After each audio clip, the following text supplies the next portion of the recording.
May mga bagay-bagay na sa tingin natin hindi natin to kakayanin. At sa tingin din natin, may mga ilang tao lang ang may kaya at makakagawa nito. Pero wag ka, kung ating lamang pag-aaralan, susuriin mabuti, ang inaakala natin na hindi natin kaya ay magagawa pala. Magandang araw sa inyo and welcome back sa aking channel.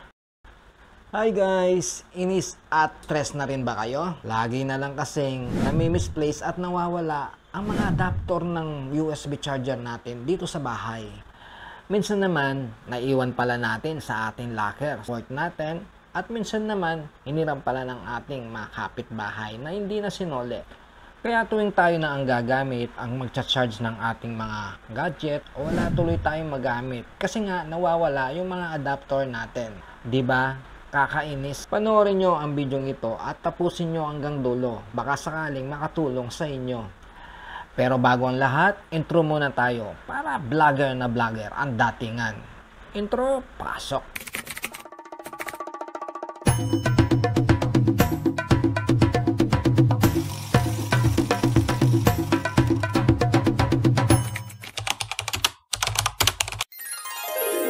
At eto na nga ang solusyon natin. Magpapalit po tayo ng isang outlet na may USB sa ating sala o sa ating mga kwarto. Gets nyo po ba? At eto naman po ang ipapalit natin, isang outlet na may USB charger na nabili ko online. Ang Surer Universal 1 gang outlet with 2 USB charger, 2.1 ampere, 5 volt, auras, at merong itong electrical rating na 10 ampere, 225 volts, at ang kanyang outlet meron namang 8.5 ampere, 220 volts, at ang kanyang USB 2.1 ampere, 5 volts, or 10 watt.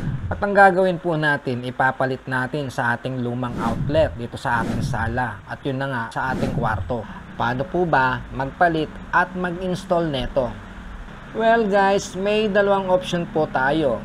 Kung may budget po tayo para dyan, pwede po tayong magpa-install sa mga electrician. At kung wala naman po at malakas naman po ang loob natin, pwede po tayong mag-DIY. At eto nga po, isi-share ko sa inyo ang pag-DIY, magpalit at mag-install ng outlet na may USB. At paalala lang po, hindi po ako electrician at lalong hindi po ako eksperto. Isa lamang po akong hamak na nagmamarunong at nagmamagaling. Pero, siyempre, bago ko ito gagawin, nag-research po ako. Nanood po tayo ng tutorial. Marami po yan about sa pag-install ng outlet na may USB charger. Marami po yan sa YouTube. At ito po ang unang gagawin natin. Kunin natin itong outlet na nabili ko online. At pagkatapos, luwagan po natin.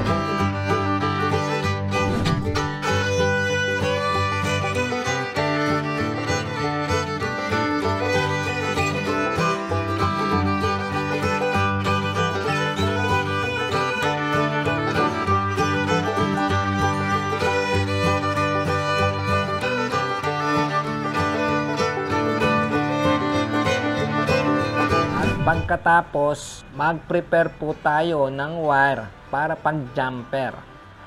At dahil ito ay outlet, gagamit po tayo ng minimum o standard na wire size 12 AWG 3.5 mm.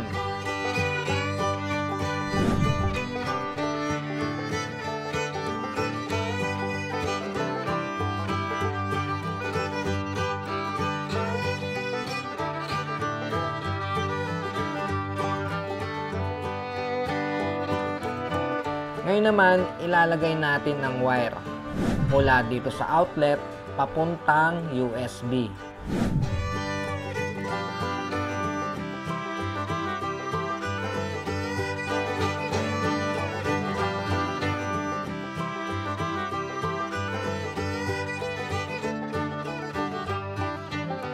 Ang next naman na gagawin natin, magkakalas na tayo ng lumang outlet.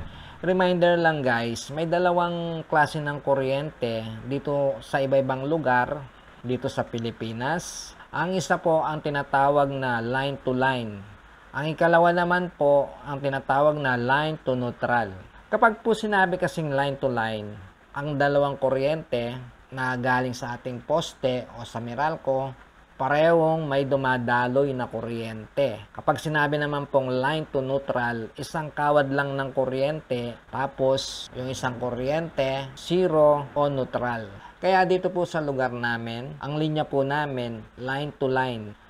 At ngayon, pwede na tayo magkalas ng lumang outlet. Pero syempre, safety first, kuryente po to. Any moment, pwede po tayong madisgrasya. Kaya ito po yung mga gagamitin natin. Galing ito sa aking TikTok shop. Kung gusto nyo pong mag-avail neto, visit lang po kayo sa aking TikTok shop. Lalagay ko po sa description box ang link. Meron po tayo nitong gloves. Electrical circuit tester, build-mate, self-check function, at meron din po tayong digital tester na habo test. At syempre guys, gagamit po tayo ng screwdriver at saka ply.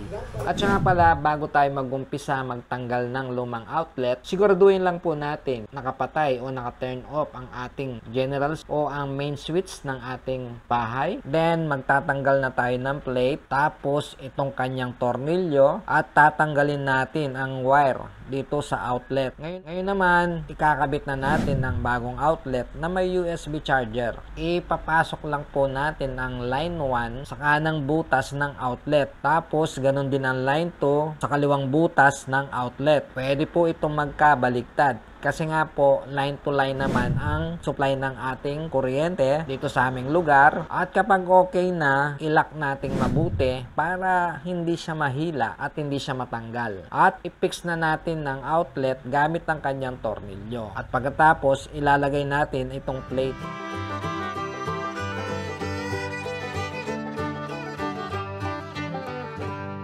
At ngayon naman, mag-tester muna tayo. Baka may source circuit. So, yun na nga no guys, nakabit na natin yung ating outlet na may USB. Siyempre, i-check muna natin baka mamaya source circuit, di ba? So, bago natin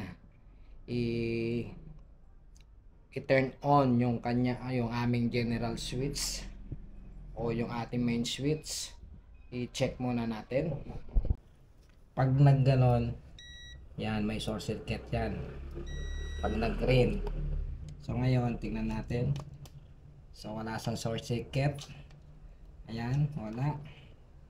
So pwede na nating i-on. So yun na guys, wala siyang short circuit. Pwede na natin i-turn on yung ating general switch. Pwede na po nating i-turn on, i-switch on ang ating general switch o main switch ng bahay. At ngayon guys, pwede na natin gamitin ang ating outlet na may USB charger.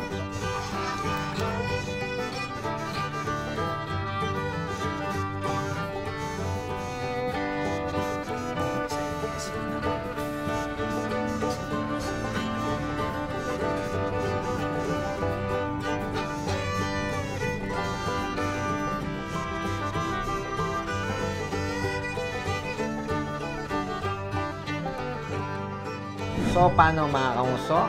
Sana nagustuhan ninyo ang video ito. Sana guys, may natutunan po kayo.